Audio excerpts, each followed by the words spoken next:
नमस्कार, मैं हूं सुनील बॉबी और आप इस समय देखना शुरू कर चुके हैं अपना खास कार्यक्रम खबर बिहार। खबर बिहार में बातें करते हैं, बिहार की खबरें होती है बिहार की। बिहार की खबरों के साथ-साथ देश दुनिया में क्या कुछ चल रहा है, तमाम खबरों से हम आपको कराते हैं अपडेट। बिहार में शिक्षा रोजगार का क्या है हाल और गाँव की सरकार को लेकर क्या कर रही है बिहार सरकार, तमाम खबरों से हम आपको कराते हैं अपडेट। आपको बता दें कि बिहार के नियोजित शिक्षकों की काउंसलिंग चल रही है। और सितंबर महीने में उन्हें तबादले की भी बातें हो रही है और सितंबर महीने में उन्हें राज्यकर्मी यानी विशिष्ट शिक्षक बनाने की प्लानिंग भी है।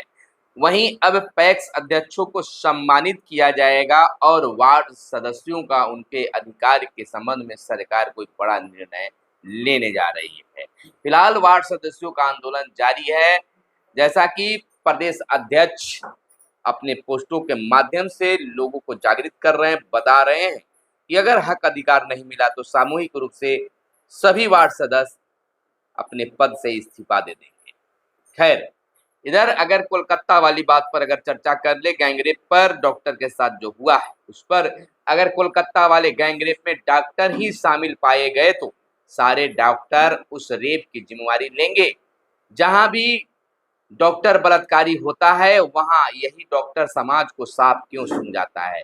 पूर्णिया से सांसद पप्पू यादव ने अपने एक्स हैंडल पर लिखा है कि डॉक्टरों ने हड़ताल कर 12 लोगों को जान से मार डाला। इस नरसंहार का जिम्मेवार कौन होगा? पप्पू यादव का यह जो एक्स पर पोस्ट है काफी वायरल हो रही है। वहीं हम आपको बता दें कि जहानाबाद में सिपाही अभ्यर्थियों का हंगामा, 12 बजे की जगह 2 बजे शुरू हुई परीक्षा। सिपाही अभ्यर्थियों का जोरदार हंगामा रहा। वहीं हम आपको बता दें कि गोपालगंज में सिपाही भर्ती परीक्षा के दौरान बड़ी कार्रवाई, पुलिस हिरासत में सोलवर गैंग के 6 बदमाश, कोचिंग सेंटर समेत 3 जगहों पर छापेमारी भी की गई। वहीं यूपीएससी में निकली बड़ी बहाली पर विवाद भी छिड़ गया है। आरजेडी ने आरक्षण की अनदेखी का लगाया है आरोप, तो बीजेपी ने भी किया है पलटवार। आरक्षण का प्रावधान नहीं होने का आरोप लगाया गया है यूपीएससी पर बड़ी बहाली। वहीं मोतिहारी में दूसरी की जगह परीक्षा दे रहा सख्त गिरफ्तार हुआ है। गोपाल शाह स्कूल में पकड़ाया मुन्ना भाई।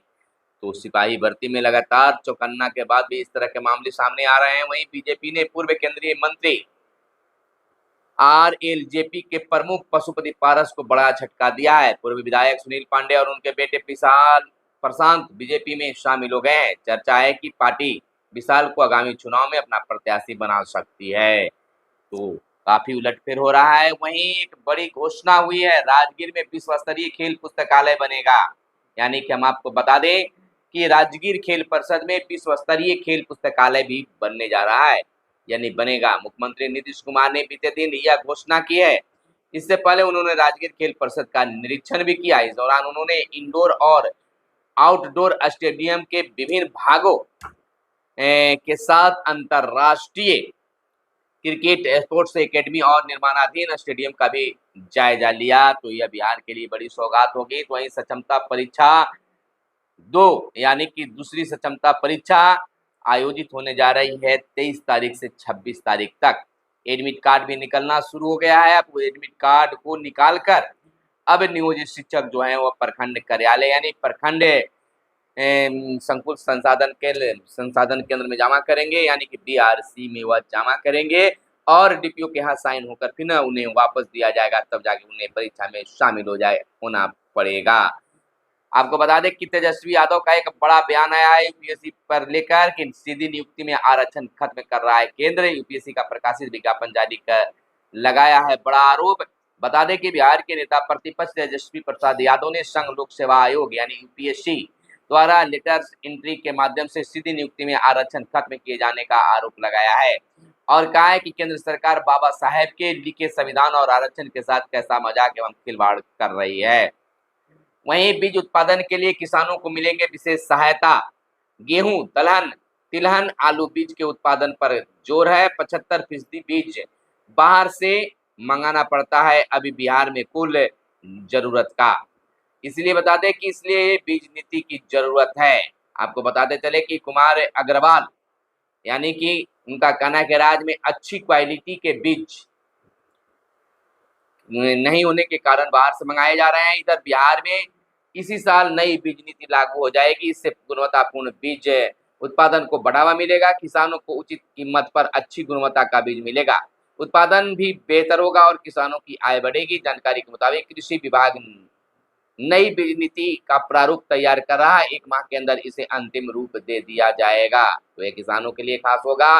वहीं पूरे देश भर में डॉक्टर हड़ताल पर हैं। देश भर के डॉक्टर रहे हैं हड़ताल पर। बिहार में 2 लाख से अधिक मरीजों को नहीं मिल रही है ओपीडी का सेवा। डॉक्टर रेप मर्डर केस को लेकर डॉक्टर गुस्से में हैं और हड़ताल पर हैं। दिन ब दिन बढ़ता जा रहा है चिकित्सकों का गुस्सा। केंद्र बोला, काम पर लौटे डॉक्टर देंगे सुरक्षा।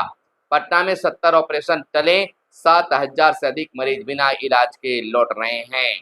तो इस तरह से बिहार सहित पूरे देश में डॉक्टरों के हड़ताल से मरीज प्रभावित हो रहे हैं। वहीं 3 साल में भी मठ मंदिर की जमीन ऑनलाइन नहीं।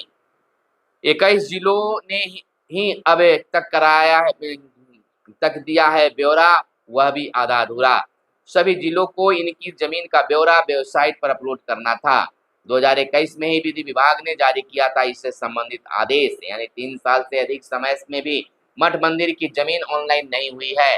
राज्य में मंदिर और मठों के पास 29,000 एकड़ से अधिक जमीन है। हालांकि यह एक शुरुआती अनुमान है, इससे संबंधित सटीक आंकड़ा आज तक एकत्र नहीं हुआ है। तो ये विडंबना ही माना जा सकता है। वहीं 20 तक फील्ड में योजनाओं का निरीक्षण करेंगे पीएचडी के अधिकारी। यानी पीएचडी के प्रधान सचिव पंकज कुमार ने विभाग के सभी अधीक्षण कार्यपालक सहायक एवं कनीय अभियंताओं को 0 ऑफिस डे तक के अपने अपने क्षेत्र में भ्रमण करने और विभागीय कार्यों का भौतिक सत्यापन करने का खास निर्देश दिया है। उन्होंने कहा है कि सभी क्षेत्रीय पदाधिकारी अपने क्षेत्र की 2 पंचायतों में विभाग व पंचायती राज विभाग द्वारा निर्मित योजनाएं कैसे काम कर रही है, भूजल स्तर की स्थिति क्या है, चापाकल व मरम्मत कराए गए चापाकल से लोगों को कितना फायदा हो रहा है।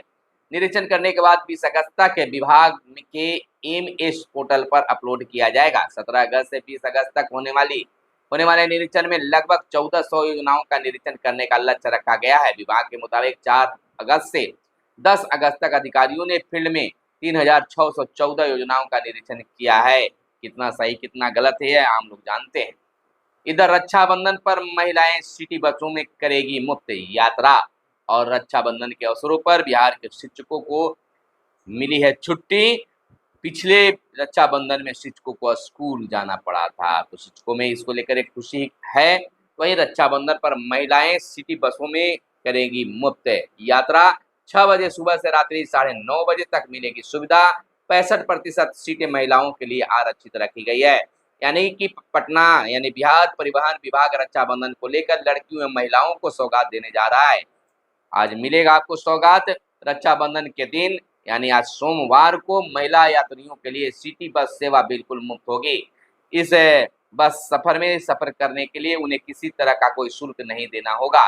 बिहार राज्य पथ परिवहन निगम द्वारा संचालित बसों में यात्रा करने वाली महिलाएं व छात्राओं को फ्री बस की सुविधा सुबह 6 बजे से रात्रि 9:30 बजे तक मिलेगा। तो इस तरह से महिलाओं के लिए बड़ी काम बिहार सरकार के द्वारा किया जा रहा है। वहीं पीएम आवास की प्रतीक्षा सूची पहुंची 13.50 लाख पार। 3 वर्ष से बिहार को नए लक्ष्य का इंतजार। गिरिराज सिंह के केंद्रीय ग्रामीण विकास मंत्री रहते हुए बिहार को नहीं हुआ है लाभ। 50,000 आवास का उपयोगिता प्रमाण पत्र भी लंबित है। तो यह खास लंबित आवास योजना है। वहीं 2027 तक तीसरी सबसे बड़ी आर्थिकी बन जाएगा भारत। अंतर्राष्ट्रीय मुद्रा कोष की उप प्रबंध निर्देशक गीता गोपीनाथ ने कहा, बीते वर्ष उम्मीद से बेहतर रही है भारत की विकास दर। तो विकास को लेकर भारत आगे बढ़ते जा रहा है। अब देखना यह होगा कि किस तरह से विकास सामने आती है। इधर संविदा कर्मियों को नियमित नियुक्ति के समय उम्र व अंकों में अधिमानना।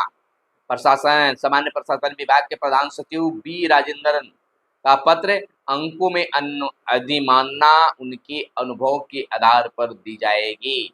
बताते चलें कि नियमित सरकारी नौकरियों के लिए आयोजित होने वाली परीक्षाओं में संविदा कर्मियों को अधिकतम उम्र सीमा और परीक्षा प्राप्तांक में अधिमानता मिलेगी। समान प्रशासन विभाग की ओर से बीते दिन जारी एक पत्र में यह जानकारी दी गई है। प्रधान सचिव डॉक्टर बी राजेंद्र ने सभी अपर मुख्य सचिव, प्रधान सचिव, सचिव, पुलिस महानिदेशक व प्रमंडलीय आयुक्तों को पत्र लिखकर कहा है कि वह अगली परीक्षाओं में इसका पालन जरूर करें।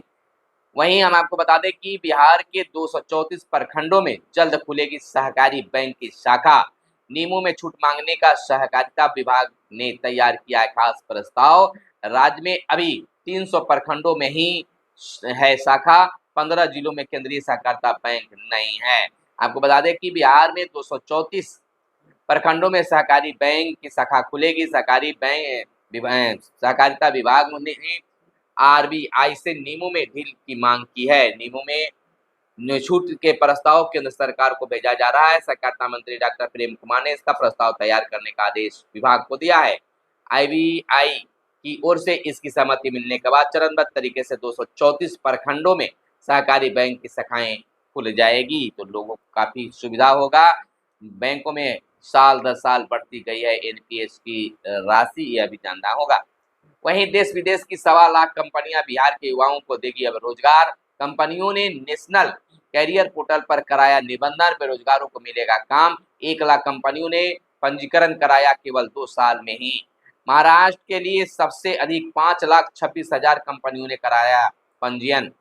आपको बताते चले कि 29,53,932 कंपनियों ने पंजीकरण कराया है। तो बिहार के लोगों को खास रोजगार देने की प्लानिंग है। तो वहीं बेहतर कार्य करने वाले बिहार के 117 पैक्स होंगे पुरस्कृत। राज्य स्तर पर पहला पुरस्कार 15 लाख, दूसरे को मिलेगा 12 लाख। राज्य स्तर पर 3 जिला स्तर पर और 3-3 पैक्सों का होगा चयन। आपको बताते चले कि पीएम यानी कि बेहतर कार्य करने वाले बिहार के पैक्सों को पुरस्कृत करने की प्लानिंग है। इस वर्ष राज्य के 117 पैक्सों को सम्मानित करने की योजना है। राज्य स्तर पर 3 को पुरस्कार दिया जाएगा। वहीं हर एक जिले में 3-3 पैक्स का चयन पुरस्कार के लिए होगा। पिछले वर्ष 46 पैक्सों का कह सकते हैं 40 पैक्सों के बीच 2 करोड़ रुपए दिए गए थे। वहीं पीएम के नेतृत्व में बिहार विकास की नई ऊंचाइयां छू रहा है, यह कहना है नित्यानंद राय का। बिहटा एयरपोर्ट की स्वीकृति मिलने पर जताया आभार। केंद्रीय गृह राज्य मंत्री नित्यानंद राय ने केंद्र सरकार की ओर से बिहटा एयरपोर्ट की स्वीकृति मिलने पर बिहार वासियों की ओर से प्रधानमंत्री नरेंद्र मोदी को आभार प्रकट किया है। बीते दिन जारी बयान में उन्होंने कहा है कि केंद्रीय कैबिनेट ने बिहार के लिए यानी बिहार के विकास की दिशा में एक और महत्वपूर्ण कदम उठाते हुए पटना के निकट बिहटा में नए सिविल एंगेजमेंट लेंस के विकास के प्रस्ताव को मंजूरी दी है। इस परियोजना के लिए कुल अनुमानित लागत 1,413 करोड़ है। इसमें प्रस्तावित नया एयरपोर्ट स्वीकृति टर्मिनल भवन 66,000 वर्ग मीटर में फैला होगा। केंद्रीय गृह राज्य मंत्री ने कहा कि प्रधानमंत्री नरेंद्र मोदी का विशेष तौर पर धन्यवाद देता हूं। तो बिहटा में भी एयरपोर्ट खुलने जा रहा है, तो नियोजित शिक्षक बन जाएंगे राज्यकर्मी, उन्हें होगा ऐच्छिक तबादला का मिलेगा लाभ। जल्द इसको लेकर शिक्षा विभाग लेने जा रही है बड़ी फैसला। तो यह थी आज की खास प्रमुख खबरें जो आपके लिए काम की खबरें हो सकती थी। फिर मिलते हैं अगले वीडियो में, तब तक आप अपना बहुत बहुत ख्याल रखिएगा। जय हिंद, जय भारत, वंदे मातरम।